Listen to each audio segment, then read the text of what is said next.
Let's do this. The Cult of Hockey podcast by the faithful and for the faithful. I'm David Staples of the Edmonton Journal, and I'm here tonight with Bruce McCurdy and Kurt Leavins. Hello, gentlemen.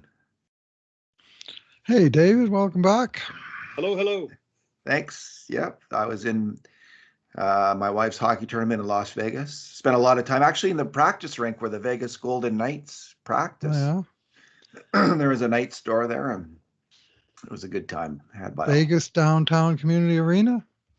No, it was way in the outskirts. Yeah. You had to get on a team bus for each game and travel like 30 minutes outside the city core to get to the arena. But a lot of hockey. But Edmonton beat Vegas, so there Sweet. you go. So And, Lily's team did well? Yeah, the Ice Cubes won their division, so it was a big moment. And Lily, who's been playing hockey 5 years, played the best hockey of her life. It was fantastic to see. So awesome. I'm hearing she's the really talented one in the household. It wouldn't to be more talented than me in hockey. Kurt would not take a huge amount of talent, but she's a hell of a skater, and she really started to fly on the ice using her speed, skating to the open ice, as we say. Yeah, there you go. All right. Well, good for her. Congratulations. I'll tell her that. Thanks, guys. So we're going to go over a number of topics tonight. We'll talk about trade targets for the Oilers, Corey Perry's introduction to the team, the best and worst surprises for the Oilers this year. We'll dig into Cody Ceci and Brett Kulak, two defensemen, not really on the hot seat, but well, some fans would say they're both on the hot seat, but we'll talk about them and their future with the Oilers. And is there one more thing? Kurt, did you add one more suggestion there? I'm just playoff prediction. All right, we'll do that too. Let's start off though with the Calgary big trade tonight. Big trade tonight. The Calgary Flames have traded Elias Lindholm, who was last mentioned on Oilers Now on Monday and mentioned in Kurt's column on Sunday. His 9 Things column as a potential trade target for the Edmonton Oilers. But the Vancouver Canucks have acquired him, and they, in exchange, the Calgary Flames got Andrei Kuzmenko, who had a big year last year, a Russian winger, a 2024 first-round draft pick, a defenseman prospect called Hunter Brustewicz, who is from the OHL and apparently is a more than a point a game player there and is tearing up the P-patch. A Finnish prospect called Joni Jurmo on a conditional 4th pick.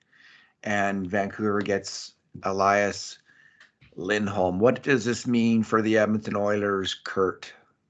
It means their probably number 1 target is off the board. Yeah. But when you look at the price that Vancouver played for what is probably going to be a rental, I would suggest that maybe Edmonton was already out of this price range.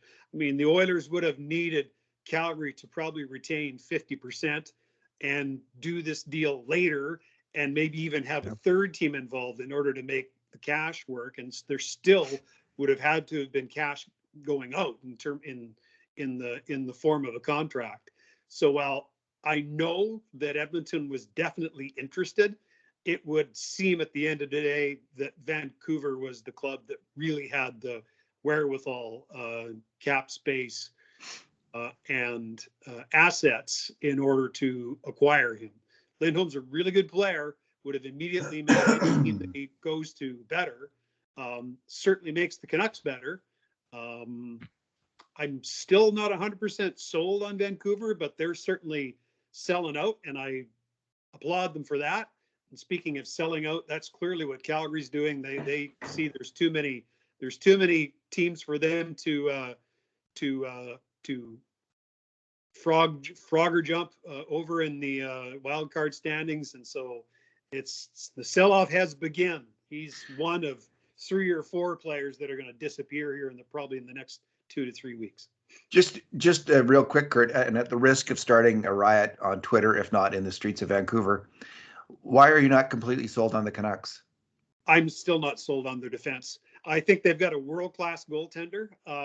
You might remember and I have no problem admitting this, I did not pick Vancouver to make the playoffs in my preseason predictions, as lots of people didn't.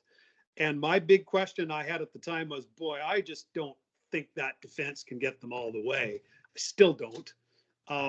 But hey, I give them credit. They're at the top right now, and they've done everything that's needed to get there.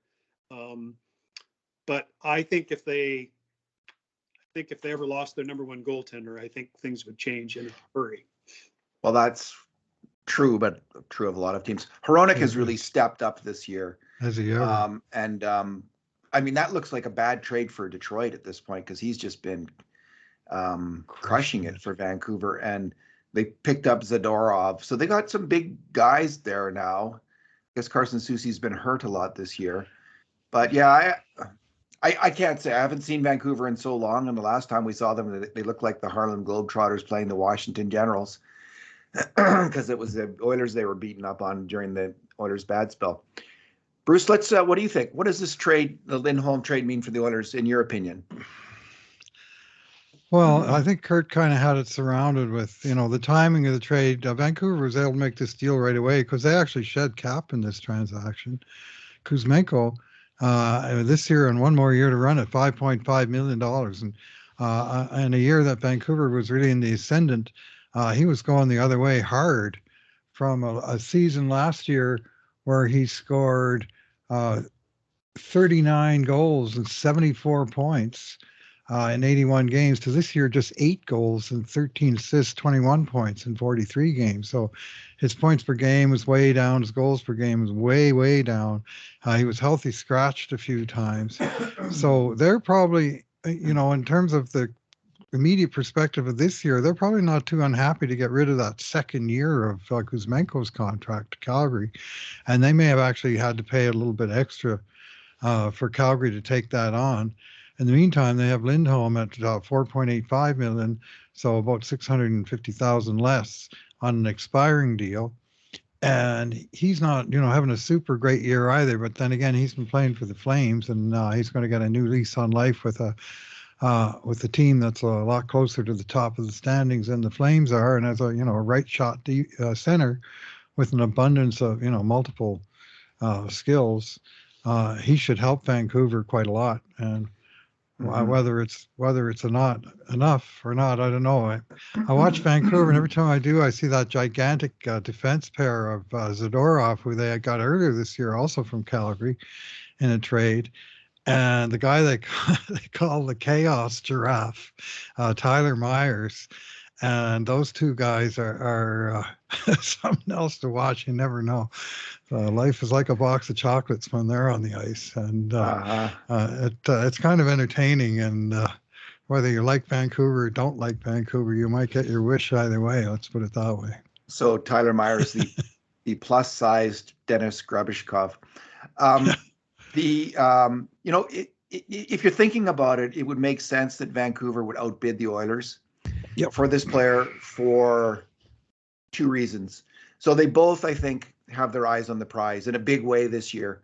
And they both are highly motivated to go deep in the playoffs. Vancouver's got to convince Elias Peterson to resign there. And that's only going to happen if they win a round or two of the playoffs, I'm guessing. Like, that really helps. I mean, I think it's significant. So because of that, and they could also win the Stanley Cup, they're thinking. So the Oilers have that motivation. So does Vancouver in a big way. So they're kind of equal in that regard. And that was the biggest motivation, I think, for the Oilers to go for Elias Lindholm, which is a big one. But Vancouver has two others, in that they have a lot of salary coming off the books this summer. Tyler Myers, $6 million a year is coming off. Hronek, 4.4, Zadorov, 3.75. Ian Cole, $3 million. Now they're going to have to have defensemen. They're going to have to sign Nonetheless, or Peterson could leave, and then they could, then they'd really want Lindholm maybe, or they're going to shift some money they're paying to the defense, and they're going to start paying Elias Lindholm. So they have the ability, at least. I don't think the Oilers. I couldn't see how they could make it work in any way to sign Elias Lindholm to let's say an $8-9 million a year contract. It wasn't going to happen. So he would be just a rental. So Vancouver also has that in mind. Plus, Mhm. the Oilers have two pretty good top line centers in McDavid and Draisaitl. You know, they're not bad. And Vancouver, though, Lindholm, I think, might fill the gap more for them at second line center, where they're not quite as deep as the Oilers, although they have Agree. Peterson and Miller could both play center. I understand. I don't watch the team enough to know what the rotation is all the time, but Lindholm slots, there's a much more natural spot and a natural hole right at the top of the lineup Yeah. for Elias Lindholm in Vancouver, where the Oilers right now, you know, they've got a lot of candidates for the top 6 right now. In fact, for the top 9. So the desperation in order to make a big offer for Lindholm wasn't quite as much. Plus, they had Kuzmenko, kind of a player on the outs, who has some value, and the Oilers don't really have that either. Yeah, they got Jack Campbell in terms of a contract that they wouldn't mind moving on, but nobody's going to take that with 3 more years running on the guy not even in the NHL. So on the other hand, they've got, you know, as you mentioned, JT Miller. Well, sometimes they like to run him on the first line. They stack it up with him and Peterson and Besser all on the one line. And so in that case, you know, having Lindholm to anchor your second line is a nice fallback. And the other real interesting guy, I'll just mention him quickly, this Hunter Bruce from Kitchener Rangers. He's from Michigan. Anyway, he's kind of like Bo Akey on steroids. In fact, I heard somebody mention they wish the Oilers had drafted him instead of Akey last year. He went 75th overall. And this year he's a D-man, 6 feet. He played right shot D-man, 47 games, 8 goals, and 61 assists so far this year. 69 points plus 30 with Kitchener Rangers. So that's a player to watch. Yeah, I think Bo Akey would have had really good numbers this year too. But good for yeah. He sounds like he's a B Key plus part of the deal. prospect that they picked up there as well. So This is a race if they win. It's too much if they don't. Right, exactly. All right, trade targets for the Oilers. What position do you think they're going to target? And you can come up with it. You can just have the position. If you have any names, you can let loose with those as well. Bruce, we'll start with you. Well, I've been reading the internet, you know, and that's kind of a dangerous place to go. Yeah. And the Oilers, you know, they've only won like their last 16 straight. So as I understand it, they needed second line right wing, third line right shot center who can win draws and penalty kill. They need a second pairing right shot defenseman. They need a depth defenseman, and they need a backup goalie. And if they can just solve those 2 little problems, they might be able to be a contender. Is that all? That's most of the list. It's probably not all of it, but that's what I can remember. Yeah. You know, I've been thinking of writing a post this week. I've been thinking of writing a post this week saying, especially now that they got Corey Perry, is the best move might be no move. I mean, this is a really good hockey team. And you don't necessarily have to make a big move. They've already brought in Corey Perry. That's a move. They've got Dylan Holloway back from injury. Philip Broberg is tearing up the pea patch in the AHL in Bakersfield. They've got Ben Gleason, who's solid depth defenseman there as well. You know, even in net, like Skinner's come on, obviously, and the Calvin Pickard's come on.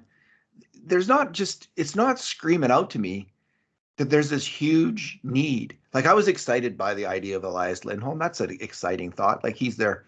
I think he's kind of Calgary's RNH from my take on the player. Like, he can fade in a playoff just like RNH can disappear in a playoff. So Elias Lindholm may help Vancouver, may not. Like, that's how I see him. But because I don't see him as a driver, that kind of player, but he's a really good complementary top line or second line player. And will help that team unless the going gets super heavy, and we'll see what happens then. But as for the Oilers, I'm just not convinced. You know, everyone's, you know, like you say, top 6 winger, bottom line player. They got lots of bottom line players now. They're even Sam Gagner. Like, Sam Gagner's sitting now. He's played great this year. It's the best. I think this is the best hockey Sam Gagner's ever played in Edmonton. In my opinion, is two-way hockey. He looks like he's a damn good two-way player. So I'm not convinced there's any real need, but it sounds like they're going to get a forward. And if it was me, I would go for the third or fourth line center as the main need on the team. If they could get someone, and we've heard, what names have we heard? Oh, Scott Sissons from Nashville. He's a nasty player. That sounds good. He'd be a good get. Colton Sissons. Colton. Yeah, thank you, Scott. Was there a Scott Sissons? Yes, there was with the Islanders. Yeah. Anyway, he's a nasty player. That sounded good to me. And then there are people mentioned Adam Henrique. I mean, I get all my news from Oilers now because Bob Stauffer's so hooked up, right? Like he's telling you the names. The one thing I would add, though, about trade targets is no one mentioned Matthias Ekholm that I can recall last year. There was no mention of his name floating around. It was all Jacob Chychrun, right. And more Jacob Chychrun. And who did we get? Matthias Ekholm. So it could be someone no one's talking about now, and wouldn't be unexpected. What say you, Kurt? What's their move going to be, if there's going to be one? Well, first thing I'll say is, who thinks that Ken Holland, in what is his probably final year as a National Hockey League general manager, is going to bow out quietly and be conservative at the deadline? Not me. That's a good point. Right? Yeah, excellent So point. On one hand, I agree with you, David. I think this is a really good team, and they probably only need one or two depth pieces to kind of have them looking really good. I think Ken's going to take a big swing. And so while I agree with you, I think a third, fourth line right-handed shot center with some size and penalty killing ability and face-off ability is probably their biggest real need. Maybe some depth on defense, because you're going to go through defensemen in the playoffs. Yeah. I wish I was 100% sold on the Oilers goaltending. There's no escaping how well it's playing. But it wasn't all that long ago that we thought they needed one, maybe two goalies. Something tells me that Ken is going to go big game hunting, and we'll get, I'm not saying a defenseman, but a player similar stature to Matthias Ekholm. I think he's going to bring in a difference maker player. I think we've already added depth. I think it's likely we'll get a difference maker, and that'll mean that some salary will have to go out in order to do that. But I have a hard time imagining Ken not swinging for the fences before he is, I was going to say put out to pasture. That seems a little mean. Before he strolls off into the sunset. How's that? There you go. I'm convinced, 100% convinced he will trade for a defenseman, because he's done it every year. He used to do it every year in Detroit. I wrote about his trading tendencies before his first deadline. I said he always trades for a defenseman.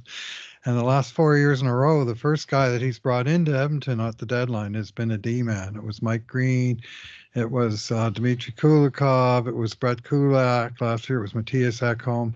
Now you could say this year he's got a 6-man unit that's working, but who's number 7? You got Broberg down there in the minors. You got a bunch of unproven guys like Ben Gleason.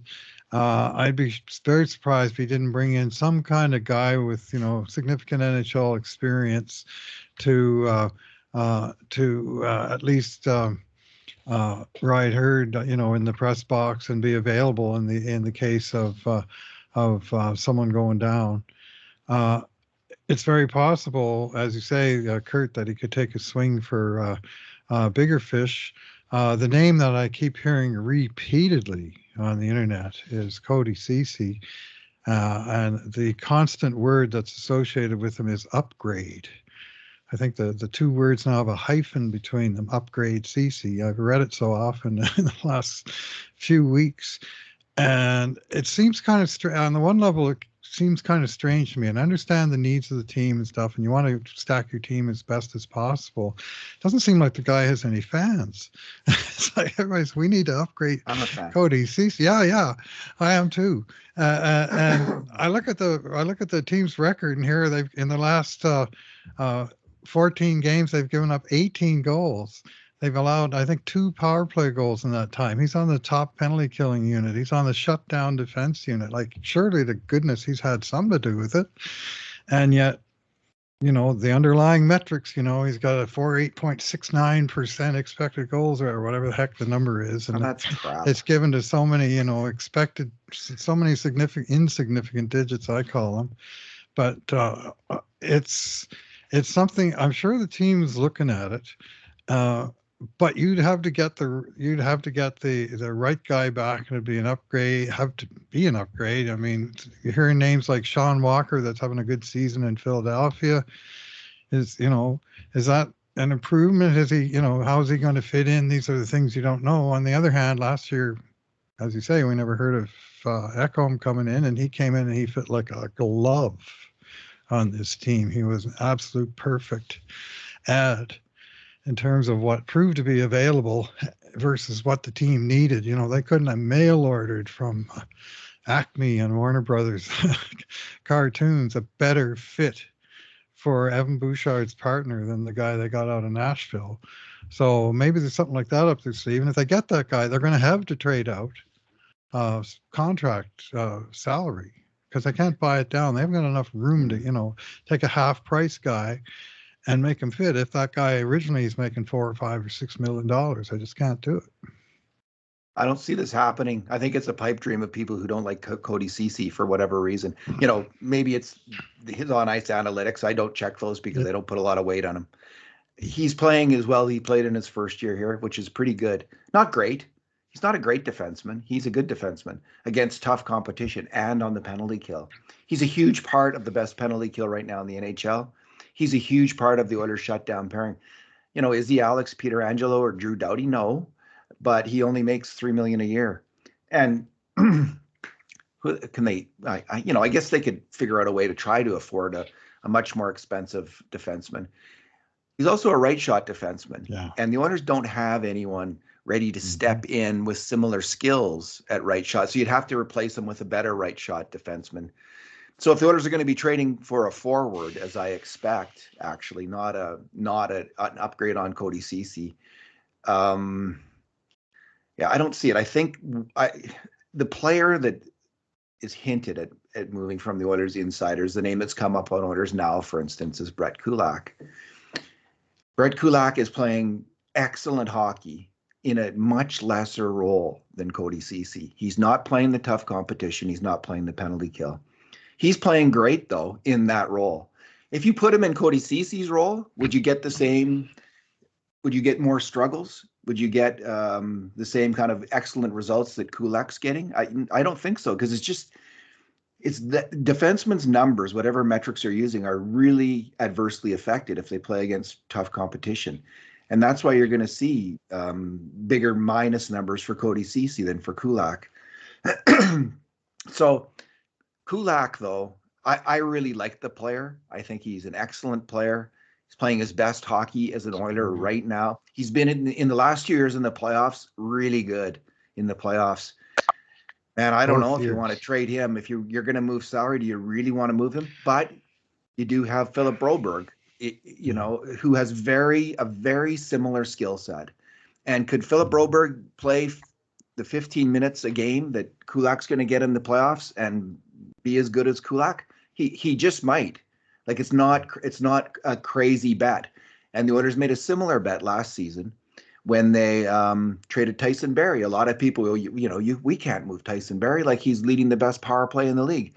Well, they had someone who was ready to step up in Evan Bouchard. Okay.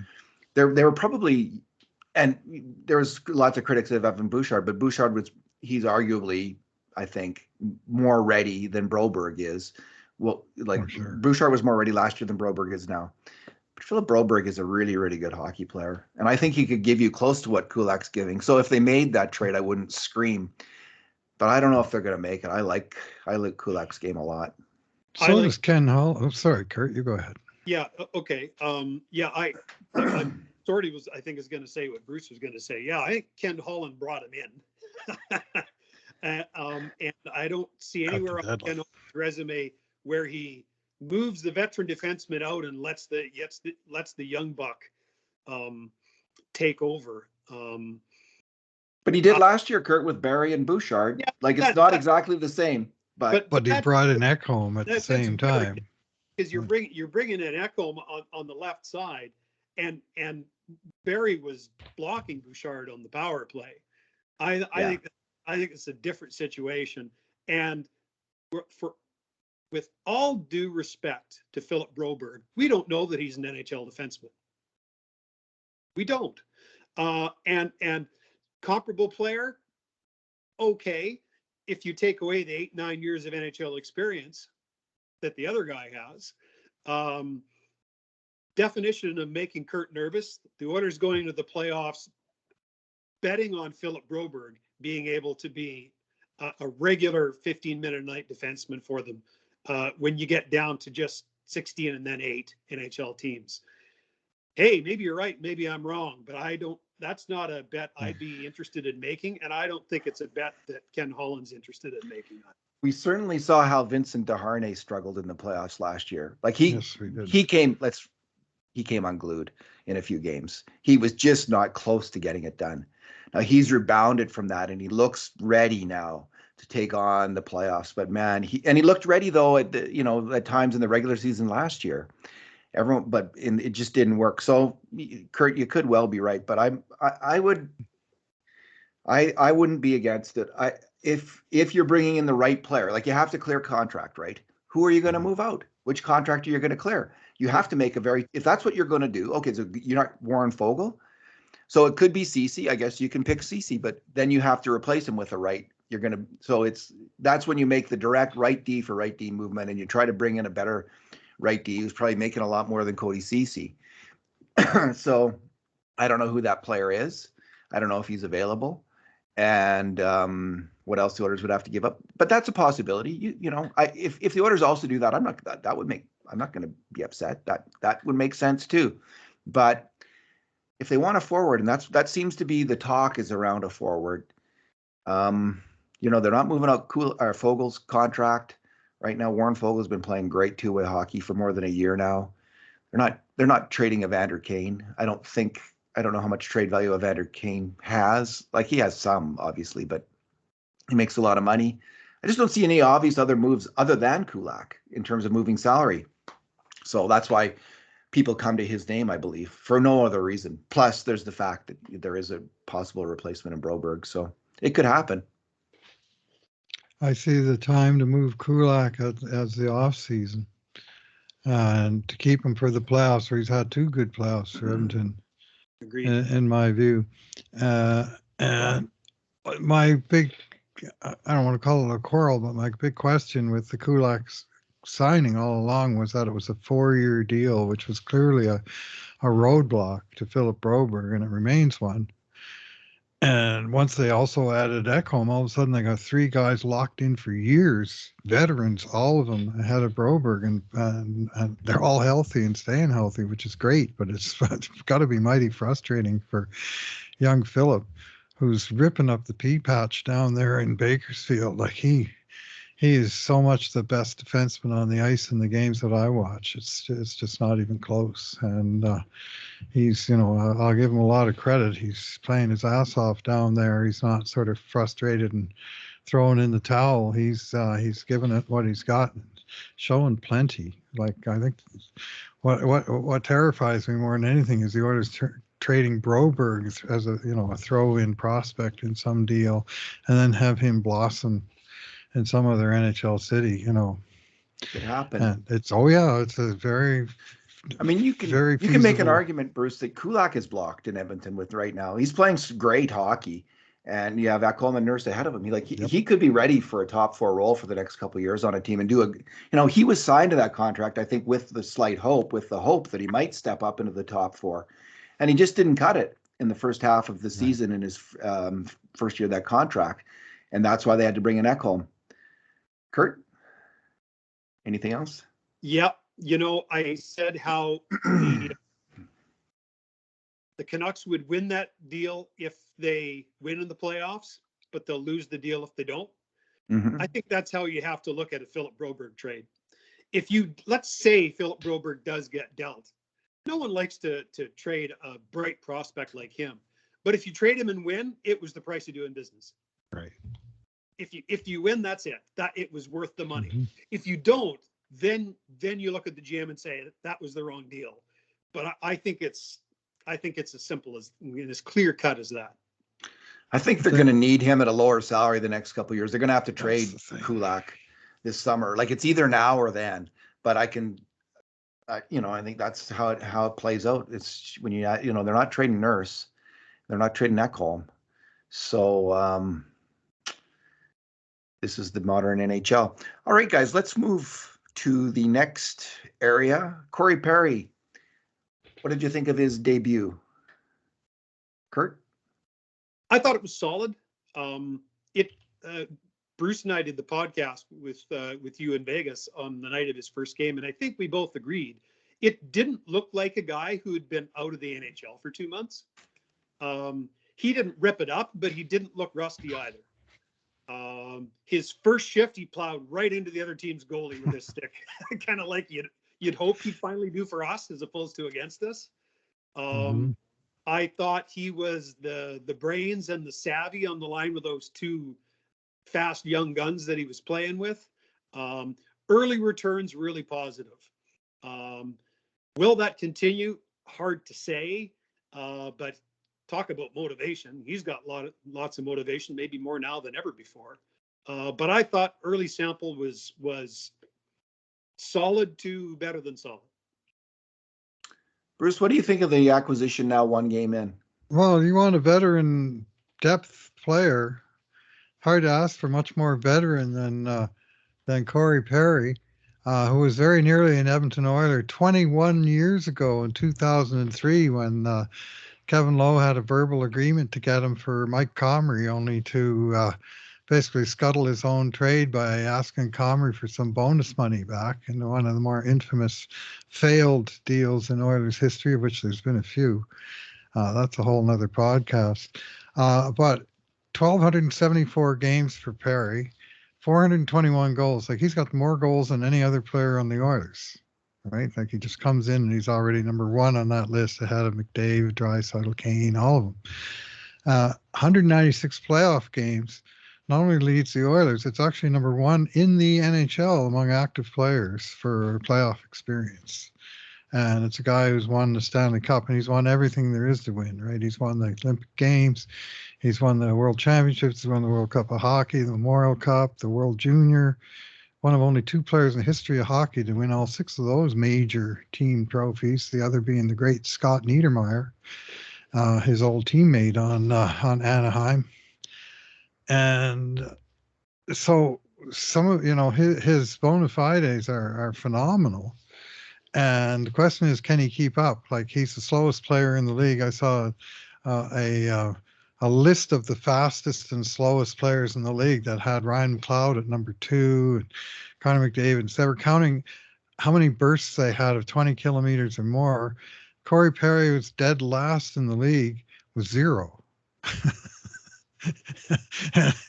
So he was at the very bottom of the charts, but on that line with Dylan Holloway and Ryan McLeod, that's not a line that needs speed so much as it needs savvy. Now the question is, can he be in the same zone as those guys when they're trying to get it done? But I trust his ability to get to where he needs to go. Yeah, and to be efficient when he gets there. What was that, Kurt? He didn't look slow in the offensive zone. No, the good ones never do. All right, biggest surprise of the season, Kurt? Oh, biggest surprise. Best surprise, excuse me. Best surprise. Yes, best surprise of the season. I'll go with Calvin Pickard. Because I think that Ken Holland was backed into a corner. Both of his goalies had hit the skids. Both of them just came out of the gate. Different variations of terrible. And had Ken Holland not signed Calvin Pickard, what would have he done? Well, he would have been forced into a trade then and there. Instead, the veteran GM goes, well, I got this guy to be our organizational number 3. Damn it, let's have him be the organizational number 3. So they made a decision. We're going to ride the kid who played well for us last year. We're shipping the other guy out of here. And this guy is our new backup goaltender. It was a decisive move, and the way Pickard played after he came up did two valuable things. One, he's given the Oilers one quality start after another. Two, and probably more valuable in the long run, he's bought his general manager time. Ken Holland didn't have to, and to this point, as we're speaking tonight, still doesn't need to do anything about goaltending. Maybe he doesn't ever need to do anything about this goaltending. But at the very least, Calvin Pickard has come in, has played above his career average, and has bought his general manager time so that Holland didn't have to make a panic deal in the moment. So I'll pick that as my happiest surprise. And honestly, as a good veteran, I'm happy for Pickard too. I think both Pickard and Skinner have really played well and have also really benefited from the superior defensive structure, decision-making effort that we're seeing on the Oilers. I'm just working on a post. Rick Bowness, the Winnipeg coach, was saying one of the worst plays he hates to see in hockey, or the worst play in hockey, in his opinion, is the bad line change. And what we've seen, interestingly, under Knobloch, they've all but disappeared. They were fairly common at the start of the year, and they were fairly common in Jay Woodcroft's last season as well. Bad line changes leading to grade A shots against. But that's just gone away. And that's epitomizes, I think, some of the defensive effort we're seeing that these two goalies are benefiting from. But they really are playing fabulous hockey. Bruce, what's your best surprise? Yeah, well, I am going to go with the other guy, Stuart Skinner. And it was an unpleasant surprise for sure. At the start of the season, his game just was just not there at all. I think he was running a .856 save percentage at the time that Jack Campbell got sent down at .873, and he had at least some of his numbers were worse than Campbell's at that time. The right decision was made. No one was going to touch Jack Campbell, and the Oilers would have been happy if someone had. Whereas they had put Stu Skinner on waivers coming off the all-rookie team. They might have lost him on waivers, so it wasn't a reasonable thing to do.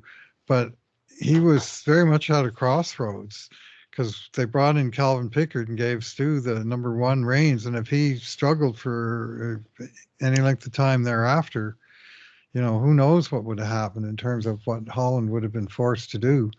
But instead, he rolled off a 7-game winning streak in November and December, lost a couple of games, and now he's got a team record, 12 straight wins since the winter solstice, 12 wins, no losses, with a .950 save percentage. .950 save percentage.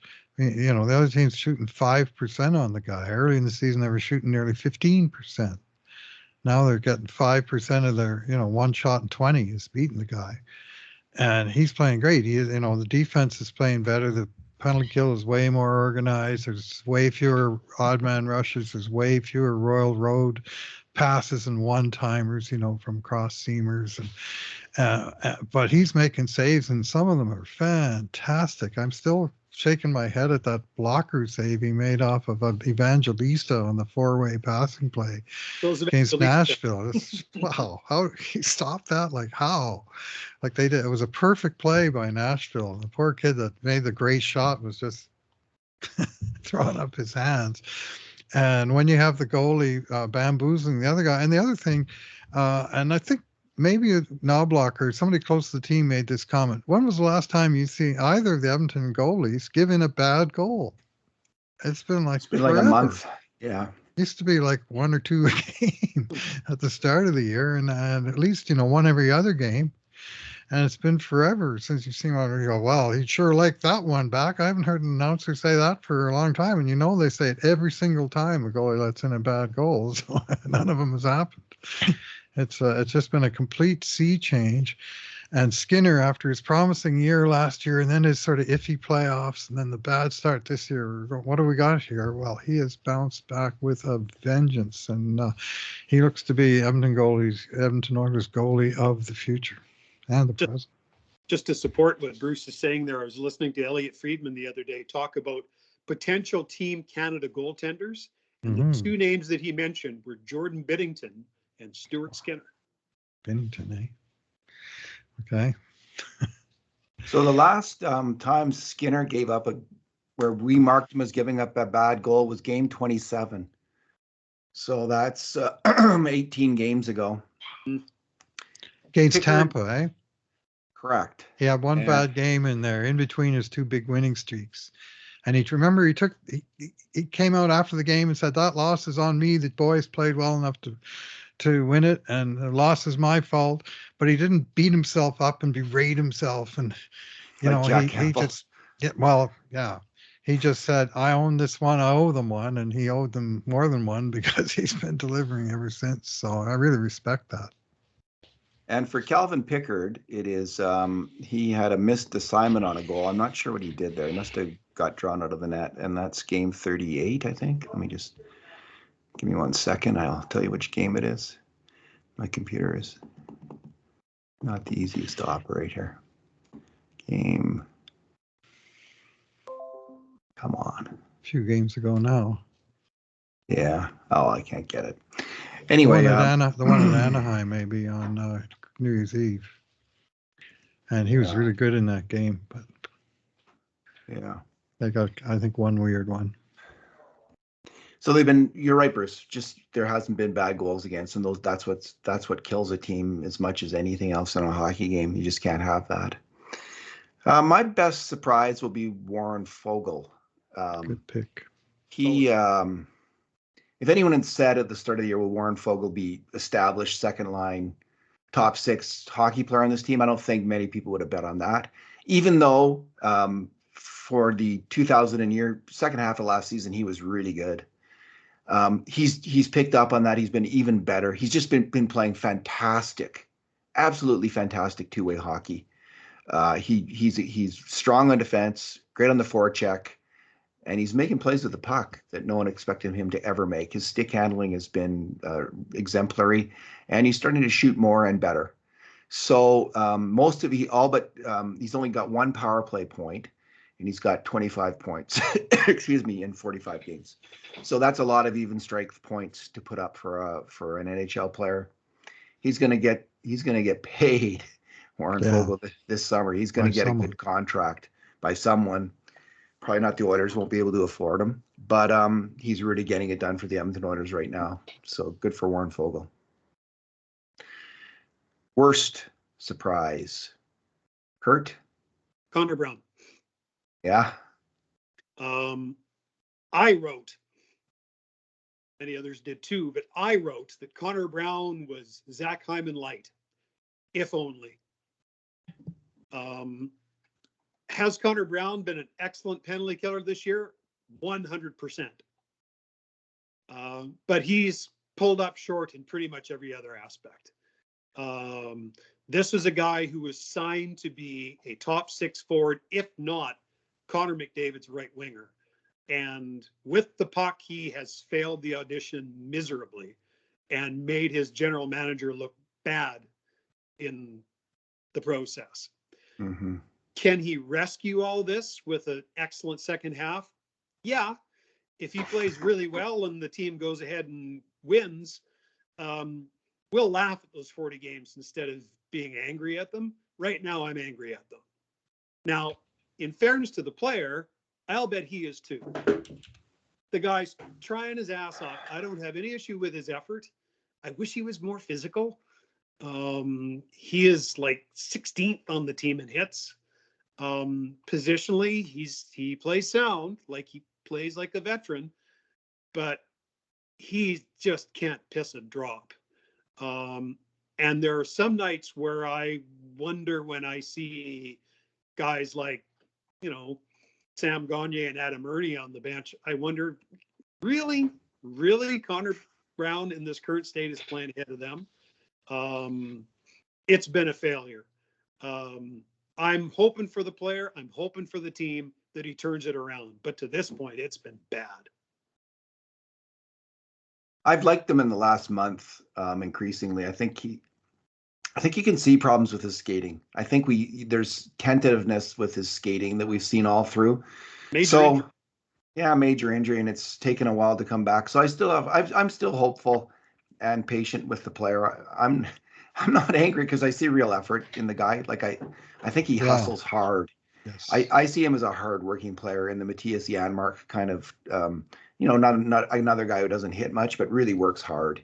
So I've got actually a lot of time for Connor Brown. I think he's contributed to this winning streak significantly.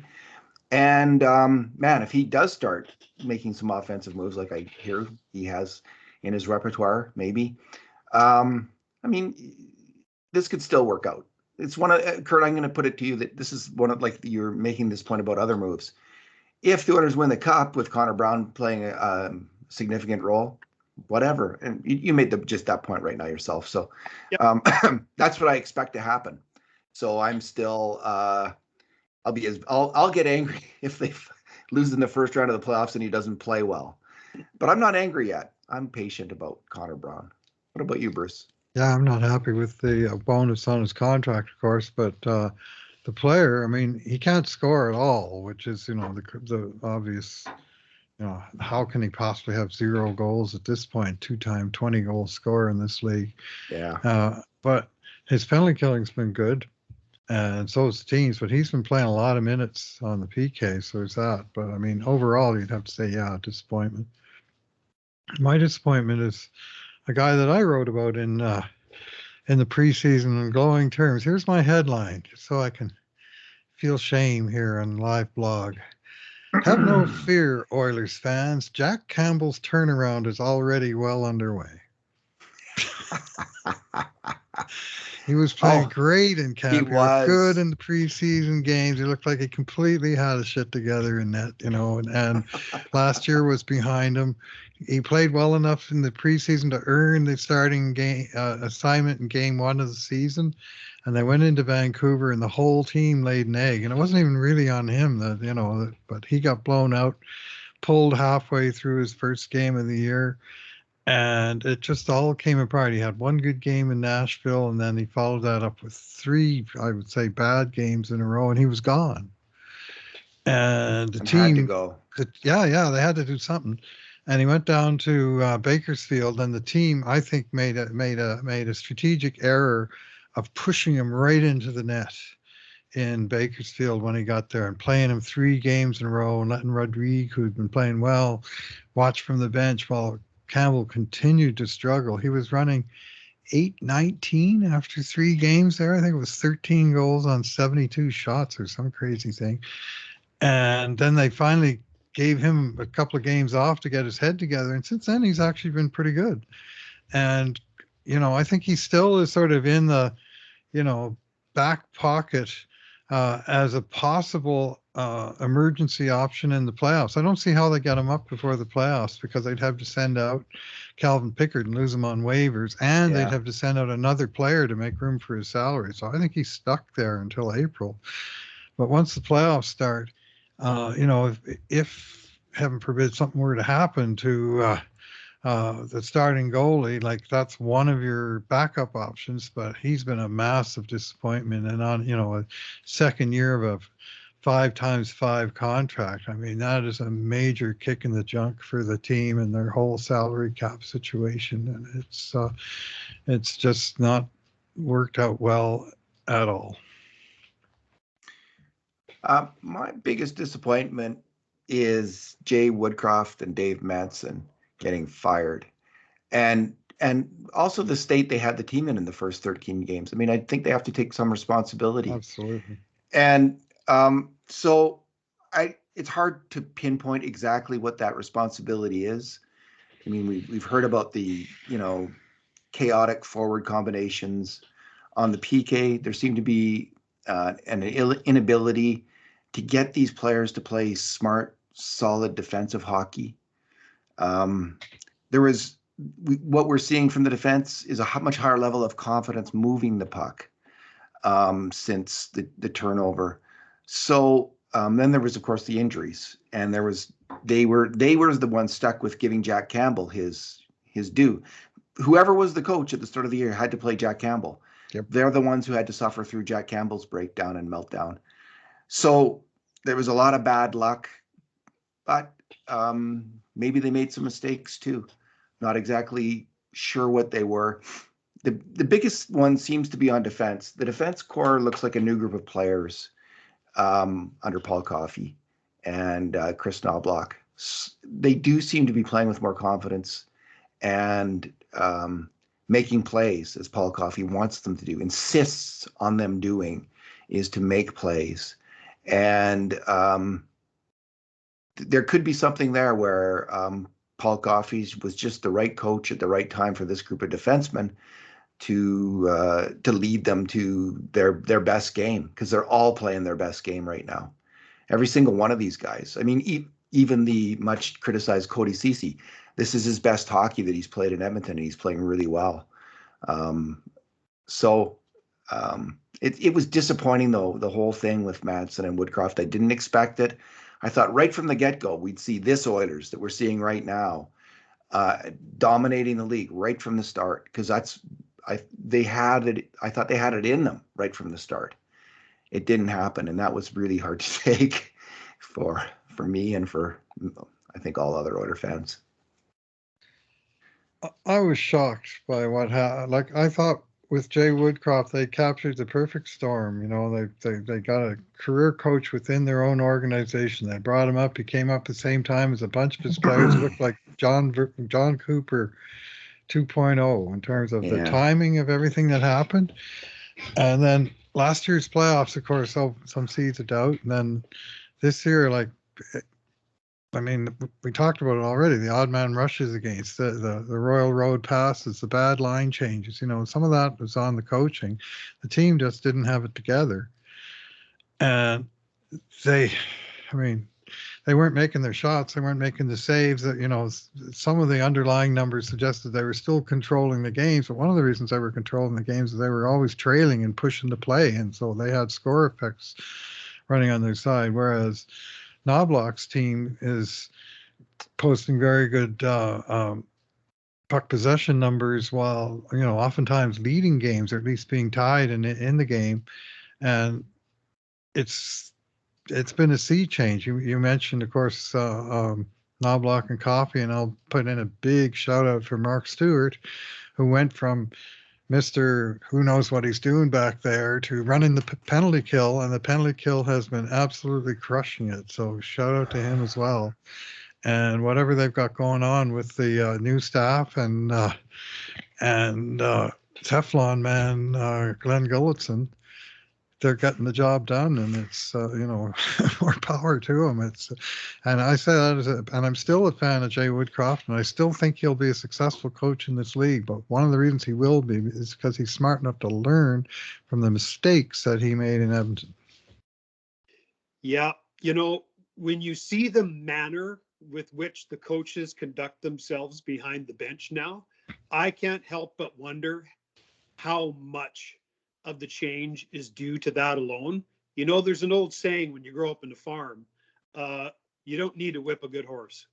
Mm-hmm. Do you think, though, the Woodcroft and Madsen, because Woodcroft struck me as very calm, though, as well. Was he? Do you think he was not, Kurt? I'm not behind the bench. I'm not in the room. But the players sure reacted differently to someone with Chris Knobloch's mannerisms behind the bench. That's a fair comment, but Woodcroft and Knobloch seem more similar than dissimilar. Like, they're both really smart, calm, polite people, highly knowledgeable.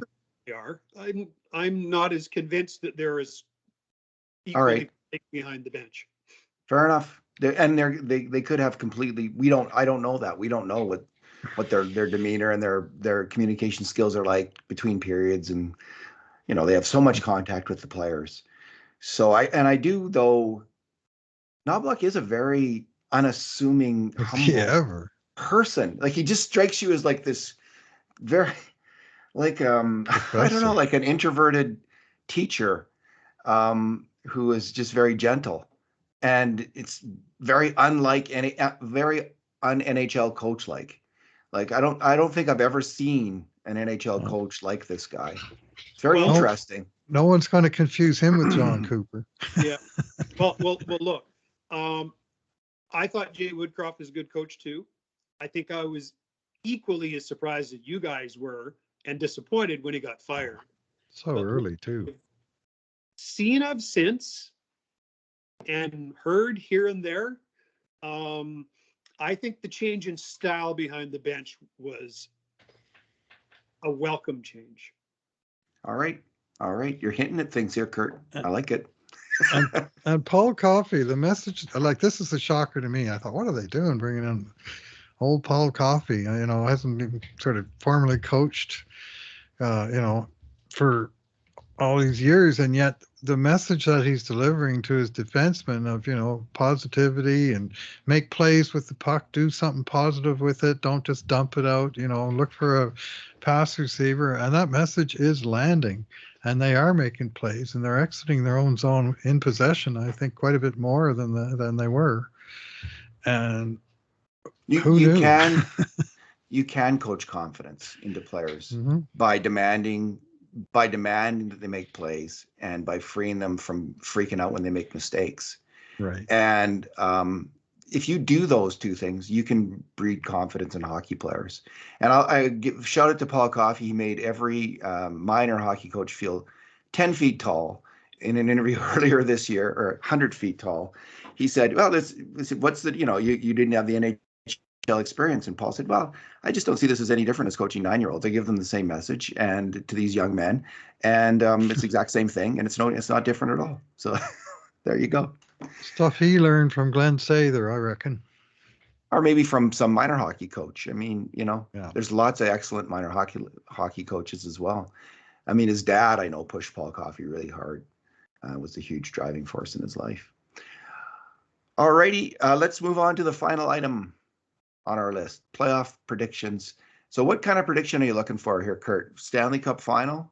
Who's going to win the cup? How many rounds? I'm looking for all three of us to be willing to stick our neck out. And since Bruce and I were already honest and fell on our own swords because we were so wrong with what we wrote in the off season, here's our chance to be wrong all over again. So are we predicting where they start, like where they finish the season to start the playoffs, or we finish how deep they go in the playoffs? Where they end when the summer. Oh, okay. Well, Kurt, I always pick the Oilers to win the cup. So how's that worked out so far? Yeah. So I'm going to be right one of these times, and you won't hear the end of it. So listen, I can see why I was wrong in the past by how they're playing now. They never, and it really became so apparent against Vegas, where their defensive play was shitty. It was terrible. And I can see why Jay Woodcroft was changing things up heading into this season. You couldn't happen again. But I think that finally the best players on the team are playing much better defensive hockey. Draisaitl and Nurse in particular have both calmed down considerably. Darnell's he's making better decisions and not taking as many chances. And Leon is finally back checking hard and covering in front of the net hard, like he should have been doing for years now. He's doing it. And Connor McDavid is a two-way beast. He is an absolute monster. Our numbers show it. When we look at grade A shots, he's creating 4 grade A shots for everyone he makes a mistake on. It's unheard of for a center. He's playing by far just as good a two-way player as he was developing into. He is a monster as a two-way hockey player right now. I can't imagine there's a better two-way hockey player in the NHL right now than Connor McDavid. So yeah, I think they're going to win the Stanley Cup. A lot depends. I think this defensive habits that we're seeing formed right now and displayed over a lengthy period of time, they seem to me like they're going to last, and they're going to be able to rely on them in the playoffs when they need to. They're starting to become ingrained. They don't have to think about it so much. The question mark is goaltending, and if Stuart Skinner can play like he's been playing, then yeah, they've got to be the Cup favorite. That's where I'm picking them to win. Bruce? Yeah, you're asking the guy who said, "Have no fear, Oilers fans. Jack Campbell's turnaround is already well underway." So my fallback is I'm an astronomer, not an astrologer. So casting horoscopes isn't really my thing. I do love their chances. I think they're really putting it together. McDavid is taking it to another level. Uh, uh, there's better two-way play from the team. There's better all-around defensive play, and this is the year that they really make a run at it. And I will guess that they will make it to the Stanley Cup Finals. Bruce, if you just put your hair out straight out, you could look like an astrologer, I think. Yeah, well, Just muss it up, this stupid get it thing going is in all cutting my head directions. off today, but I don't know how these cameras work on I these think you things, got but not that well. astrologer. You could have that astrologer vibe if you worked at Hmm. it. Yeah. Kurt, what's your prediction? I won't sound very original because I'm with Bruce. I see a path for the Oilers to get out of the West this year. And now I'll sound a little bit like David. But is their goaltending, the three guys that they have, good enough to get them all the way? We see increasing evidence in the playoffs in today's NHL that NHL teams need more than one goaltender to get them through the playoffs. Last 2 years, yeah. Vegas needed 3 or 4 last year. Yeah. You know, we've seen what's going on with LA. I admire the hell out of what Calvin Pickard has done. Is he a Stanley Cup playoff goaltender? I don't know. I have a reasonable degree of confidence in Stuart Skinner. Do I have any in Jack Campbell? No offense, Jack, but no. Yeah. Well, that's so fair. I see a path to winning the West. But their goaltending will have to hold up over 4 series for them to win the cup. And I know I'm the guy who said they needed a 4th-line center at the deadline. But you know what? What they're probably short of is a 1B goaltender before I'm really confident to call them Stanley Cup champions in waiting. Jack Campbell. Go ahead, Bruce. By 1B, you kind of mean 1A because, your quarterback is only the backup until the starter goes down, and then he's your quarterback. Last 2 years we've seen it where, Colorado beat Edmonton with Pavel Francouz in net, not with Darcy Kemper. Yep. And then last year, they'd lost Logan Thompson during the season. Well, they lost Robin Lehner before the season, then they lost Logan Thompson in the season. They were using Laurent Brossoit in the playoffs, and he got hurt against Edmonton, and they brought in Aiden Hill, who they picked up in a trade for a 4th-round draft pick. And who the hell is Aiden Hill, right? Just another Gumper the goalie, really. And yet he came in and he was fantastic the rest of the way. Now, maybe that's Pickard, or maybe it's some Oilers are going to trade a 4th-round draft pick for the next Aiden Hill, or maybe Stu Skinner is going to pull off the Andrei Vasilevsky and play every minute of the playoffs, right? It's goaltending is, as they say, voodoo. Very hard to predict. Well, if we're looking for the best story, and if things trend towards the best story, then Jack Campbell comes through, steps in the playoffs when at a moment of need, and gives the Oilers what it takes to win the Stanley Cup. And Connor Brown scores the winning goal in Game 7. Right. Yeah, there you go. Okay. To be fair to Jack Campbell, if he was playing behind the Oilers the way they're playing right now, do you think he'd look as terrible as he did in October? He would not. He would not. He would not. He's playing behind a good defense in Bakersfield now, in the AHL level, and he's playing good. He's having a really good run of games. Yeah, but Jack Campbell wasn't letting in those bad goals because the defense was leaky. No, that's true. Bad goals because he was playing bad. Yeah, Brian Lawton said the most damning thing about Jack Campbell. I didn't hear him say him, so I'm just quoting. But this idea that he never would have signed Jack Campbell because he never seen him make the same save twice in a row. So even when he's making the save, it's like, oh God, that's a really. Where's that rebound going to go? We're not quite sure. And if you didn't say that, Brian Lawton, I apologize for misquoting you, but that's what I heard you said. So I've heard that quoted more than once, and it's a very original sounding quote. So somebody said it, and it was probably him. That is such a brutal comment about a goalie, because Stuart Skinner makes the same save every time, right? Like that's his calling card. Mr. Like he's always looking the same when he makes the save. So he's not Mike Palmateer and net Stuart Skinner. He's Ken Dryden. That's his style. Or And Lawton Connor should be a candidate to be the next general manager of this team. of this team, maybe. Well, but don't you think Jackson's going to be the GM? Nope. Isn't he not? No. All right. Yeah, maybe he will be. Kurt. That's a possibility. He comes across as an extremely experienced and smart hockey mind. So I wouldn't mind that at all. All right. Any final thoughts? We got the I haven't watched the All-Star game since I was a kid, but I might watch the skills competition. Yeah. Part of it. So I like fun. skills That'll be competition. fun. Just like you, I have no use for the game anymore. So It's not even a game. It's several sort of mini games, and there's not a lot of structure or intensity or anything. The skills competition is more interesting, frankly, and none of it's that interesting. But and now they got $1 million just a little riding break. on it. Yeah, well, that'll pick it up, and I think that some of the new contests might have some interest just because they're new and different. $1 million is a lot of money, even to someone who's made millions. So that's a lot of money for these NHL players. So I think it's going to make it real fun and interesting for people to watch as well. All right, let's leave it there. Thank you for talking tonight, Kurt. And thank you, Bruce. Thank you both, gentlemen. It's been a pleasure. And in the meantime, and in between times, this has been another edition of the Cult of Hockey podcast. Thanks for listening.